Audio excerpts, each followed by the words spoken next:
नमस्कार बंधुरा। तो कয়েক মাস আগে লঞ্চ হয়েছিল IQOO Z7 সিরিজ। তো এবার বলা হচ্ছে যে IQOO Z8 খুব তাড়াতাড়ি লঞ্চ হয়ে যাবে। তো এই ভিডিওতে আমরা ডিসকাস করব এই যে IQOO Z8 বলে যে স্মার্টফোনটা আসতে চলেছে এটার পুরো স্পেসিফিকেশন, প্রাইস আর যে দাম এটা আসবে তো সেই দামে এটিকে আমরা নেওয়া উচিত নাকি অন্য কোনো স্মার্টফোন আমরা চুজ করা উচিত, এই ভিডিওতে আমরা এটা সম্বন্ধে আলোচনা করব।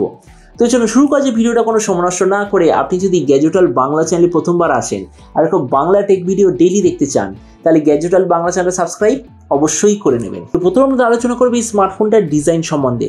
তো যেমন আপনি দেখতে পাচ্ছেন এবার যে IQOO Z8 পেছন দিক থেকে দেখতে হবে এক্স্যাক্টলি এরকম। ফোনটা আপনি টোটাল তিনটে কালারে পাবেন, একটা ব্ল্যাক, একটা ব্লু, একটা সিলভার। এর থিকনেস হলো 8.8 মিলিমিটার আর ওয়েট হলো 200 গ্রাম। তবে এই স্মার্টফোনটার পেছন দিকে যে মেটেরিয়াল ওটা হলো ম্যাট ফিনিশ টাইপের প্লাস্টিক ব্যাক কভার। ডিসপ্লে দিক থেকে এতে আপনি পাবেন 6.64 inch full HD plus 120 hertz IPS LCD display, তার সঙ্গে 240 হার্জের টাচ স্যাম্পলিং রেট, 650 নিটসের brightness, 20:9 aspect ratio, 92% screen to body ratio. আর ডিসপ্লের যে সার্টিফিকেশন সেটা হলো HDR10 এর সার্টিফিকেশন। তাছাড়া এর যে ডিসপ্লে প্রোটেকশন তাতে আছে পান্ডা গ্লাসের প্রোটেকশন। তার মানে সোজা কথা বলতে গেলে আপনার যদি গেমিং পারপাসের জন্য ফোন নিতে হয় তাহলে ডিসপ্লেটা সত্যিই খুব ভালো। প্রসেসরের দিক থেকে এতে আপনি পাবেন Dimensity 8200 5G প্রসেসর, আর যার সঙ্গে 3002 মিলিমিটার স্কোয়ারের আশেপাশে ভেপার কুলিং চেম্বারও আছে। ক্যামেরার দিক থেকে আছে 64 আর 2 মেগাপিক্সেলের ডুয়েল ক্যামেরা, তার সঙ্গে 16 মেগাপিক্সেলের সেলফি। এই রিয়ার ক্যামেরার সঙ্গে আপনি পাবেন OIS এর অপশান। এই যে ফোনটা টোটাল দুটো ভেরিয়েন্টে লঞ্চ হবে, একটা হলো 8/256 GB, দ্বিতীয়টা হলো 12/256 GB। র্যামের কোয়ালিটিটা LPDDR5, মেমোরিতে আছে UFS 3.1 আর তার সঙ্গে কোনো ধরনের ডেডিকেটেড SD কার্ড স্লট নেই। ব্যাটারির দিক থেকে 5000 mAh ব্যাটারি, তার সঙ্গে 120 ওয়াটের চার্জার আর কানেক্টিভিটি হলো USB Type-C।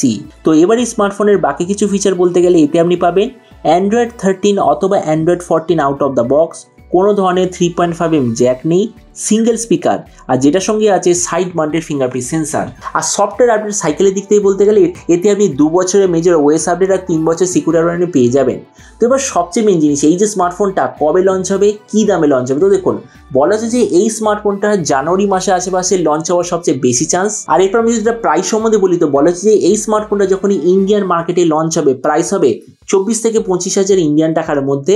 আর যখন এই স্মার্টফোনটা বাংলাদেশে অ্যাভেলেবেল হবে তো ওখানে প্রাইস হওয়ার কথা 35,000 বাংলাদেশি টাকার আশেপাশে। তো এবার সব ভিডিওর মধ্যে আপনাকে জানাবোই এই যে স্মার্টফোনটা যে আসতে চলেছে এটা কি প্রাইস পয়েন্টের সবচেয়ে বেস্ট স্মার্টফোন নাকি এর চেয়ে বেটার অন্য কোনো স্মার্টফোন অ্যাভেলেবেল আছে। তো দেখুন এটা তো আপনি নিশ্চয়ই বুঝতে পেরেছেন এই স্মার্টফোনটার মেন টাস্ক হলো সবচেয়ে বেস্ট গেমিং স্মার্টফোন হিসেবে লঞ্চ হওয়া। তো এই ফোনটার সঙ্গে দ্বিতীয় আর একটা স্মার্টফোন কম্পিট করতে পারবে। ফোনটার নাম হলো Redmi K60i, যেটা এখনো পর্যন্ত ইন্টারন্যাশনাল মার্কেটে লঞ্চ হয়নি। কিন্তু এই Redmi K60i যেই ফোনটার রিব্র্যান্ডেড ভার্সন সেটা অলরেডি চায়নাতে এসে গেছে। ফোনটার নাম হচ্ছে Redmi Note 12T Pro। তো আমরা যদি ওটার সঙ্গে কম্পেয়ার করি, প্রথমত ডিসপ্লে এই দিক থেকে নো ডাউট রেডমি হবে বেটার। কেননা দেখুন রেডমি আর IQOO দুটোতেই আপনি পাবেন IPS LCD ডিসপ্লে, কিন্তু রেডমিতে আছে বেশি রিফ্রেশ রেটের ডিসপ্লে, তার সঙ্গে আবার 10-bit প্যানেল। তার মানে এই দিক থেকে রেডমি বেটার। সিপিউর দিক থেকে রেডমি বেটার, কেননা দুটোতেই আছে Dimensity 8200 সিরিজের প্রসেসর, কিন্তু রেডমিতে আপনি পাবেন Dimensity 8200 আলট্রা। তাছাড়া ক্যামেরার দিক থেকে দুটো এক্স্যাক্টলি সেম। ভেরিয়েন্টের দিক থেকে IQOO বেটার, কেননা এতে আপনি পাবেন 8/256 থেকে, কিন্তু সেই জায়গায় রেডমিতে আপনি পাবেন 8/128 থেকে। ব্যাটারি আর চার্জারের দিক থেকে IQOO বেটার, কেননা IQOOতে আছে 120 ওয়াটের চার্জার, রেডমিতে আছে 67 ওয়াটের চার্জার। স্পিকারের দিক থেকে রেডমি বেটার, কেননা রেডমিতে দুটো স্পিকার, IQOOতে একটা স্পিকার। আর OS এর আপডেটের দিক থেকে বলতে গেলে দুটো এক্স্যাক্টলি সেম। তবে দেখুন ভিডিও লাস্টে আমি এটাই বলবো, যদি আপনি এই Redmi K60i আর IQOO Z8 এর মধ্যে শুধুমাত্র গেমিং স্পেসিফিকেশন থেকে ফোন নিতে চান তাহলে রেডমি হবে বেটার। কিন্তু আমি আমার নিজের ওপিনিয়নে এটা বলবো শুধুমাত্র গেমিংয়ের জন্য যখনই আপনি সুযোগ পাবেন, মানে যখনই আমরা দুটো ফোনের মধ্যে কম্পেয়ার করব তো সবসময় আপনার IQOO স্মার্টফোন চুজ করা উচিত। কেননা আমি নিজে এর আগে IQOO বা রেডমির অনেক স্মার্টফোন ব্যবহার করে দেখেছি। এটা আমি লক্ষ্য করেছি অনেক দিন অবধি আপনি যদি গেমিং পারপাসের জন্য ফোন ব্যবহার করতে চান তাহলে সেই দিক থেকে IQOOর যে কোয়ালিটি বা যে স্টেবিলিটি সেটা বাকি ফোনের থেকে একটু বেটার হয়। তো এই জন্য ওই হিসাবে হতে পারে IQOO Z8 এর স্পেসিফিকেশন Redmi K60i এর চেয়ে একটু কম, কিন্তু তবুও আমার মতে মনে হয় IQOO Z8 আপনার চুজ করা উচিত।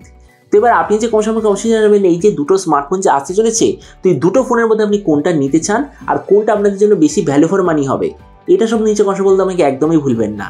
তো চলো দেখা হবে আগামীকাল টেক ভিডিওতে। Till then stay tuned and always remember, think positive, be positive. Thank you.